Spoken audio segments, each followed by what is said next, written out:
can you talk a little bit about maybe the pressure going into this movie, and if it's now a relief seeing the reviews coming out of TIFF, 93% on Rotten Tomatoes? It's got to feel great. Overwhelming. Yeah. It's amazing. Going into it, it's like you think it's hysterical because you're in it and you're laughing at all these nuts, especially in the boardroom, and you never know, because you do so many takes, you never know what they're going to keep or what's going to work and what's going to go together.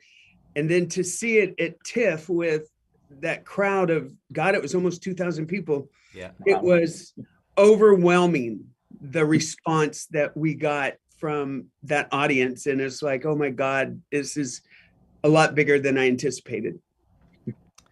And I think the pressure on the larger sense for me is just the movie of it all, and knowing that Billy, along with Nick, was coming from a labor of love for this movie, and I feel like the crew shares this as well. You're all there to do one task, which is to basically make this dream come true and be a part of it.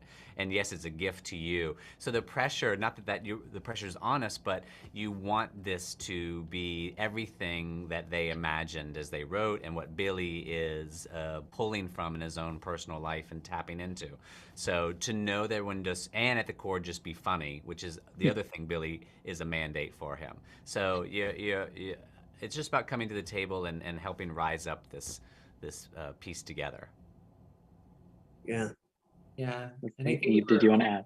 In really good hands, like I always felt like everyone in charge kind of knew what they were doing. So that was good. This movie is, it's a big step in terms of visibility for queer characters across a broad spectrum. But I'm curious for each of you, if you could recall one of the first times maybe you felt represented or seen on TV or in a film when you were younger or growing up or coming up in the industry. Whew. If there were. I mean, that's the sad thing. I feel like I did a lot of mental gymnastics growing up. So I was always like, oh, if I squint, this character reminds me of myself. And if I, sort of add on or take away a few things, then this character feels a lot like me.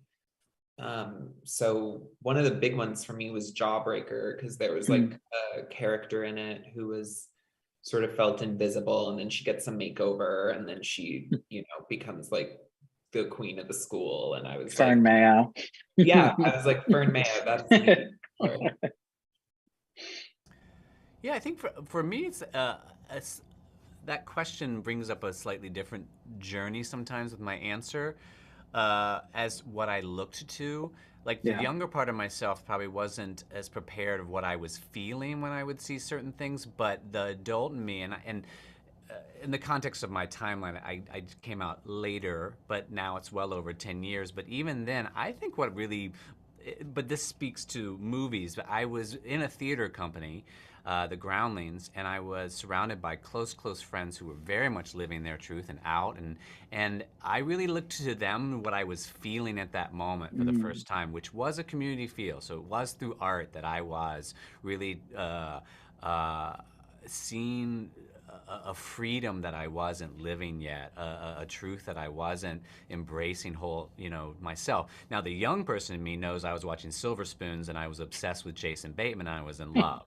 Now, but that I'm just saying, for me, my answer is less a movie I saw and a truth that I was feeling, which I hope this movie gives, because this is about friends. This is about a board who are at each other but love each other. I mean, that is a friendship on screen. So I think what I'm describing, I hope it's for anyone young or old who's still living.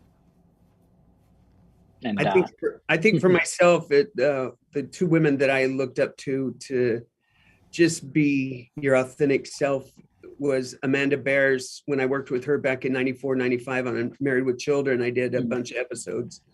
And then also in 91, when I moved to LA and was doing the very first job that I did, it was called Knights and Warriors. It was like a medieval American gladiator show. And across the set next to ours was Roseanne. And at that time, Sandra Bernhardt was playing Nancy working in the diner, and that's how we met. And she's like one of my first friends, and I just loved being around her because she didn't care where we were or who we were around. She was herself. And if you didn't like it, too bad. You know, I mean, it wasn't like it was some crazy thing, but that's one thing I admire about her is she is who she is. And I love that. And I swore that I would do my best to be myself and be my authentic self. And that's all you got to please is yourself at the end of the day. But the hard thing too is dealing with a rejection. And it's like, well, if someone's rejecting you, then that's not someone I needed to be around. So right, screw them. Yeah, I have other choice words, but I'm a lady tonight. Too. And how was it? Did you get to work or see Amanda on set? Because she's great in this, but you don't have scenes together. We missed each other by like a day on set, but we there was a cast and representative screening in Los Angeles. Okay. And I saw her there. I had not seen her in since 95. Right, so, since the show is on. Yeah, so 26 years, is it? It's crazy. Wow. And for each of you, your scenes together are great because it does represent this wide spectrum, and being queer isn't a monolith. But what do you feel you were able to bring to your scene? Was it collaborative? Were you able to kind of bring your own experience to it? You guys, go ahead. It was super collaborative. It was a lot of building off of what everyone else was saying, and that was really fun for me. I love what Eve just said. Is one of the things I was going to say is like there were 6 sounding boards in that room. Yeah. And when we were at the point where we were improvising or just going off on certain things, it just, everybody in that room was so hilarious. It was like we fed each other. Do you know what I mean? Because it's just, you wanted that other, like with Jim, when he's next to me and he's going off on this rant, I wanted him to just keep going because it was so funny. Now, TS was saying the outtakes are going to be great for this. So, oh, absolutely. Yeah. No, they will be. Yeah, I need to spin up that. Yeah. No, I think I think improv works on all cylinders when the script is super, super solid and the characters know who they are. That's when you're going to get great improv. And so to Billy and Nick's accolades, they brought us to a table that was well set for us to play.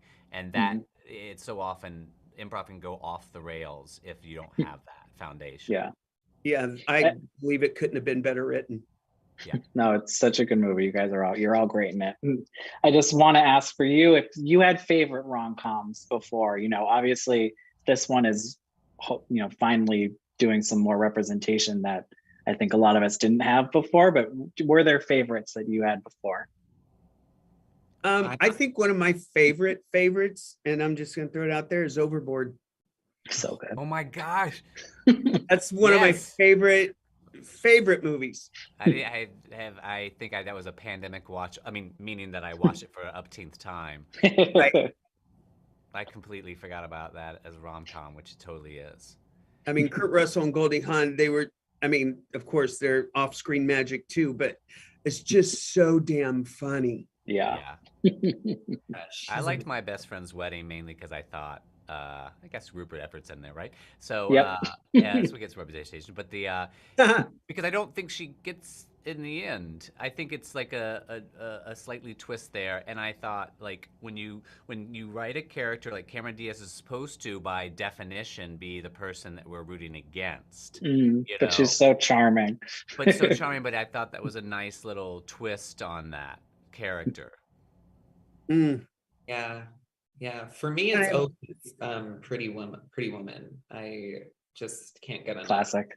And another film where like there are the 2 leads who are amazing, but then everyone who they've sort of put around them is just expertly cast.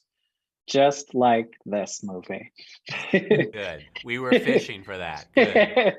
Thank you all for your time today. Have a good one, and congrats on this film. It's a blast. Thank you, Eddie. Yeah.